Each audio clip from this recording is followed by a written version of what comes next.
we've seen a lot of forecasts saying that solar is going to grow dramatically out towards 2030, 2040. There was another report like that just this morning. But exactly how it pairs up with storage is less clear. And whether it's going to really be storage in the home or storage on the grid, and whether it's batteries like Tesla's producing or some other technology. So what do you think about the outlook? I'm going to ask all of you to sort of address that first. Well, first of all, thank you for inviting me, and great crowd this morning. And two of my favorite subjects, solar and storage, so I'm happy to be here. And it is a revolution.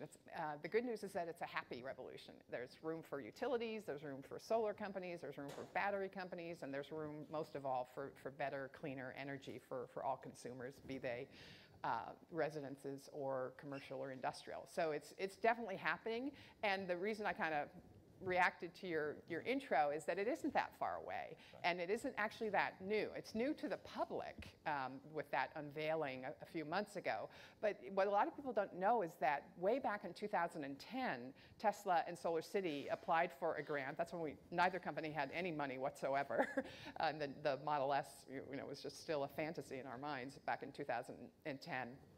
So we applied for a grant to the California Public Utilities Commission to study this whole using stationary storage and solar, and totally grateful for public policy support like that then we were able to build upon, and several years later, now we're in that public stage, and what's happening is that there's the combination is just so compelling, because when you have solar, how many of you have solar? Yeah, that's pretty good. And how about EVs? Okay, we have some work to do on that one. So when you have solar and you have storage, you are able to get around that issue of the sun doesn't always, doesn't shine at night, or it goes behind a cloud. And you're able, as a utility and as a public policy person, to flatten that peak demand by eventually infusing solar into the grid, going bi-directionally. And that's magic, because peaker plants are expensive, they're often dirty, they're really difficult to site, and they're centralized. And we don't, that's sort of the 20th century model. So that if you have solar and storage, you'll be able to send your power into the grid and flatten that peak and allow solar to be used in a stored fashion at night. And the only thing that's not, let me just say, there needs to be a few policy fixes, but they're not major, and Hawaii will lead, and then you'll have California and New York will probably be the next two.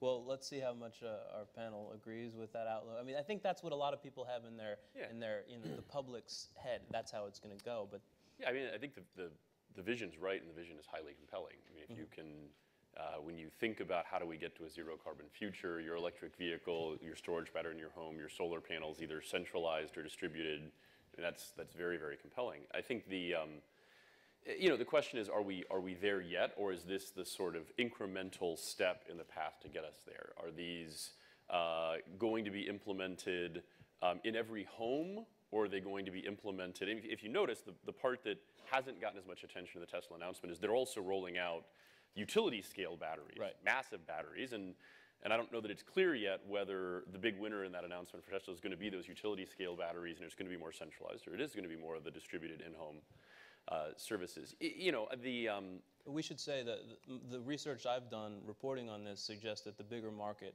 is definitely at the utility scale right now. And it's a huge market, but it is distributed too. But I think what you're, if you try to bring this up a level and simplify it, you have a dynamic where the cost of solar is following a sort of Moore's Law-esque path right now. That's very, very powerful, tremendously powerful, but the limiter on the implications of this for a lot of practical applications then becomes storage, right? It's the production aspects are starting to fall away, and now it's a matter of how much of that energy can we store.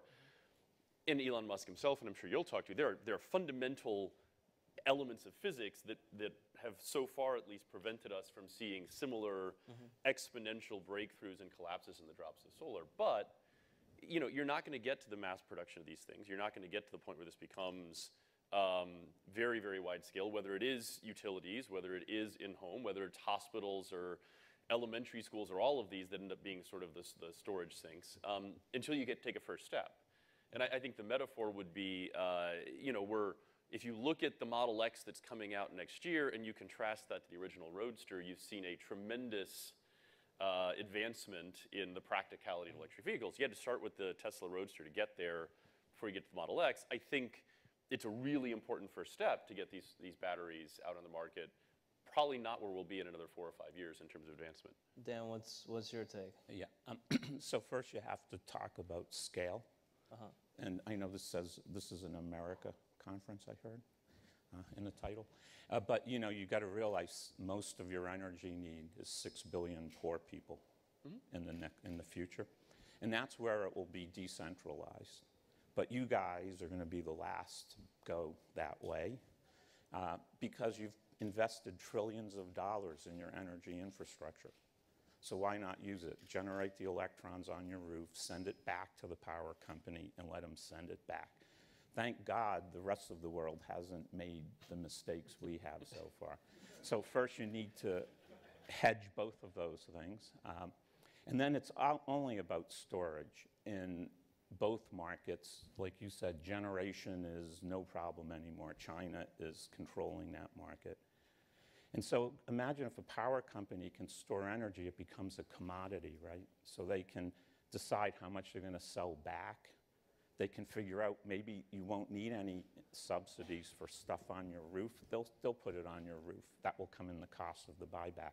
So that's what storage is in the grid sense. It makes it a commodity that people can then set market on. And so that's why it will be important, and I agree with Chris, that's why you guys will be the last to be not go centralized, because you paid for it already. But the rest of the world, thank God, they'll be the first early adopters of the new world in the new future.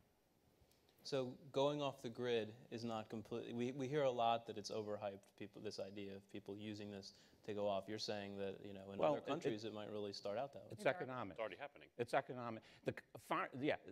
Overseas it's happening. But economics here is you guys, you know, we should do a calculation how much you've invested in your energy infrastructure, all the wires, all the power plant. We're talking about $70, $100 trillion. You're not going to walk, and you paid it off. You're not going to walk away from that investment. Well, and it also isn't, I mean, if you can aggregate a bunch of residential storage to equal kind of a power plant, that's much more efficient in our energy system than to have everyone off the grid doing their own thing, where one little house doesn't make a difference, but a whole neighborhood of houses can really flatten that peak. And that's really what we're all focusing on.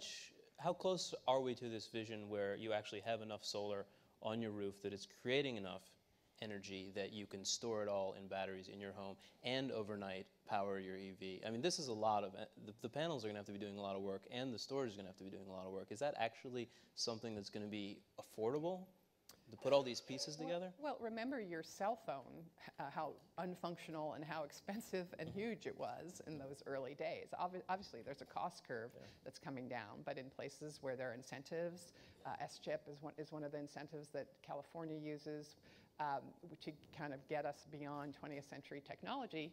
You know, there's a long waiting list of people wanting to do this. Yeah. People tend to really struggle to understand you know, exponential changes, and you're seeing that in solar. I mean, you're seeing really, really radical and rapid changes, and I think that is one of the transformative dynamics that's changing this conversation. But to your point, there's a limit as to how useful that can be in terms of really taking us away from fossil fuel generation until you can solve that storage question. I think the point you were making about it being a commodity is that right now, it's like fresh bananas, right? Either the bananas get eaten that day or they're gone. You can't store the bananas for 4 years and then feed them back in. Once you start to create that storage capacity, it pretty radically changes the economic problem you're trying to solve in the energy markets. Dan, do you agree that we see these analyses saying, I've seen a lot of analyses saying that the cost of storage is going to go down really fast, just like the cost of solar panels did. Do you think that's valid? You're going to have, for instance, what Tesla's doing by going to mass production. So you're going to have those types of cost curves.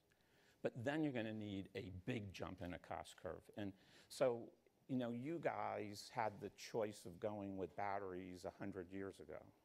And guess what you went with? Fuel. Because fuel has the energy density for huge amounts of energy. It's 100 times more than batteries. And so when, again, it's scale. So if you're talking about markets and local markets in America, batteries are going to do great. Batteries are going to do great for transportation. That's different than stationary storage. Once we get to 9 billion people needing energy, you're going to be back at fuels. You are now. That's why you use coal and gas, turbines. That's a fuel. So you have these limitations, and what you're going to see is a cost curve as we improve on technology along one limit within one constraint barrier. But for the future, I worry about like global energy.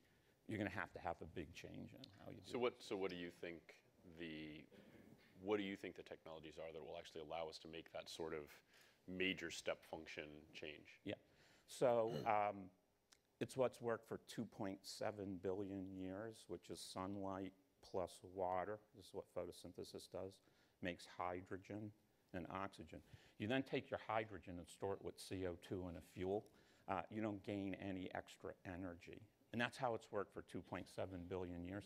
And you guys decided to do an experiment in the last 150 years and took liberal oil companies, because they're the newcomers in the energy market.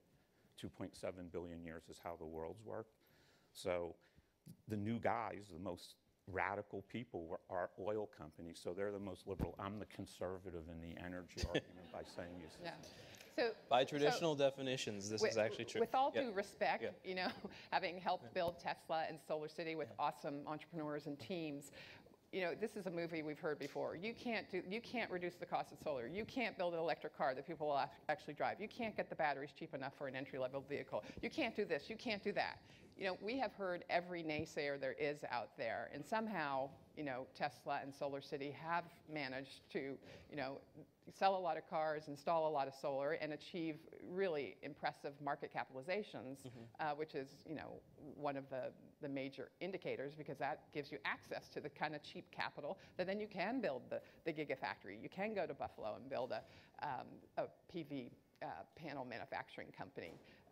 And that is really what people are missing, is that we are able to see, because we are the leaders, every single new battery design, every single new fuel design, every single this and that, and we can evaluate them. And if there's something out there, of course we're going to go after it. But it's very different saying, here's something that works well in a lab and in a pilot and this, that, and the other, than, you know, putting something out there at commercial scale. And that's what Tesla and Solar City and the other national solar companies are really good at. I want to turn to some audience questions, so please put up hands, and we have people passing mics.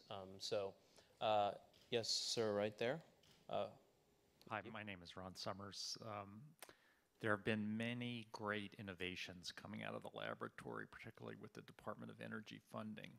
Could you comment on whether those innovations are making its way out into the commercial sector, or whether there are some barriers that need to be overcome, and if so, what can be done at whatever level to remove those barriers?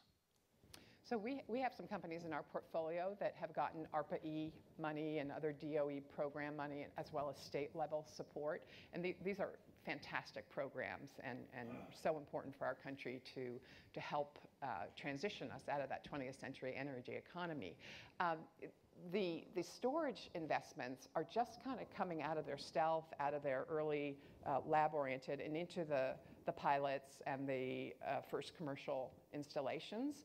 And so it was very difficult for a while to get people to fund those companies. Now it's actually happening. It's happening internationally. You're getting European, South African. We even have an investor from Kazakhstan investing in one of our companies, because the whole global energy world is changing and people want to be early in storage.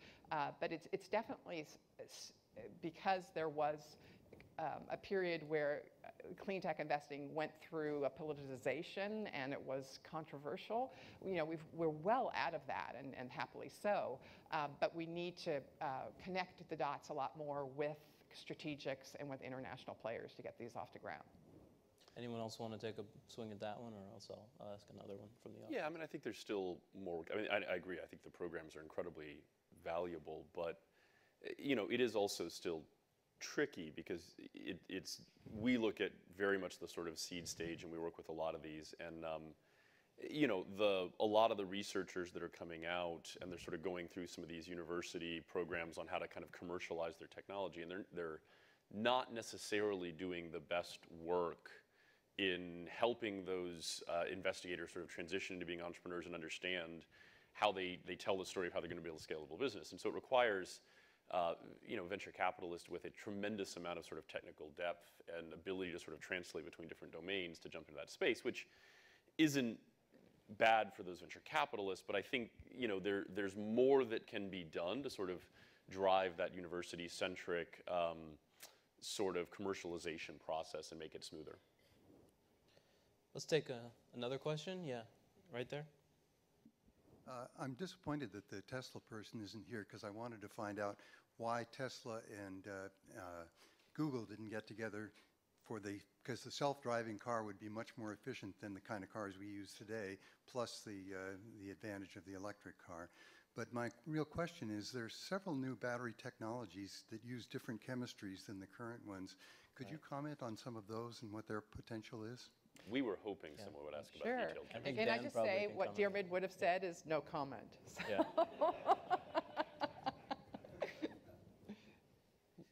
Look, I can, because I do it for a life.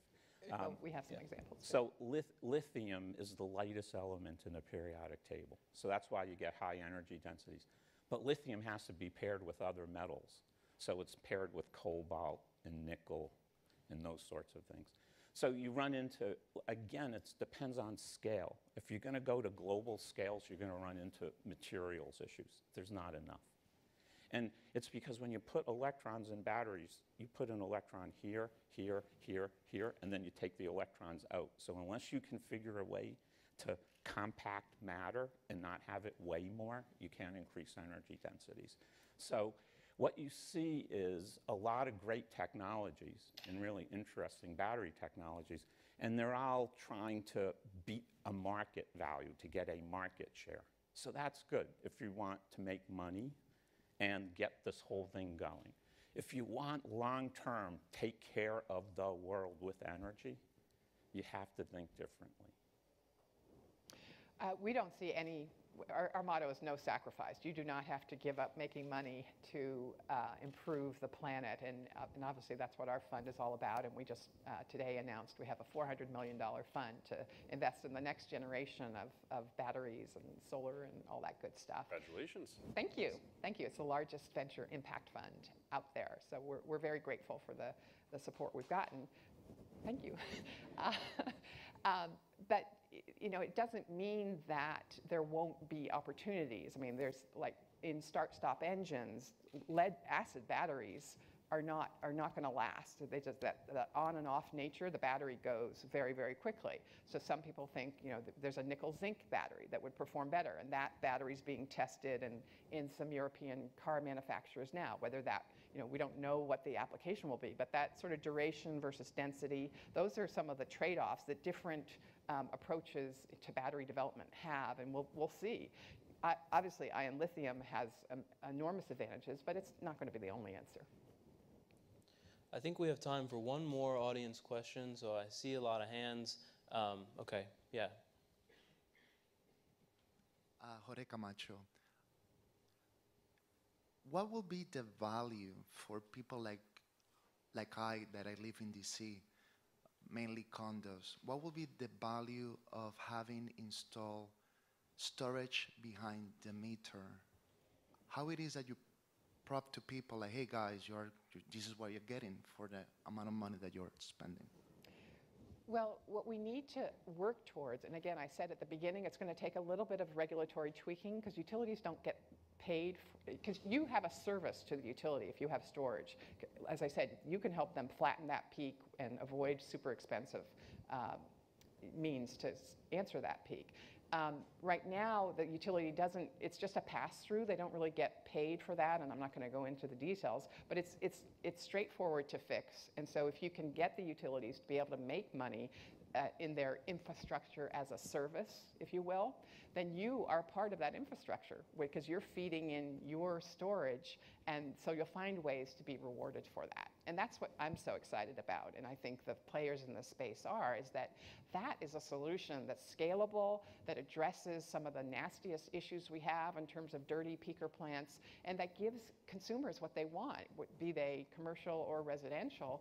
They really want a way to manage the grid in a way that's cleaner but also more cost effective, and that's what this new architecture will allow. Anybody else want to add? If you're living in a condo, kind of the point is you don't really care. I mean, you want cleaner energy and you want cheaper energy, and if the condo deploys a battery or if your utility company deploys a battery at a power plant, you don't necessarily care, and you're pretty neutral on that topic, and frankly, you probably should be. What you probably do care about as EVs become more and more adopted is how are you and 15 of your neighbors all going to charge your EVs in the basement of your condo building? And we're working with startups to help those kinds of challenges. But you're relatively neutral, and you should be on that question. It's very different from my friend who just bought land in northern New Hampshire and is trying to figure out, can he go fully off the grid, right? Because he's either got to pay a huge amount of money to get the utility company to run a line out to his house, or he's got to buy a generator or batteries or solar or whatever he's got to do. Like that, those are very, very different calculations. But living in a city, living in a condo. And we are at People our do care. time. So People certainly care. So we've actually run out of time here, and I didn't get to ask the question I wanted to ask, which is, will people with solar and storage do better during the zombie apocalypse? I think that's, Absolutely. yes, absolutely.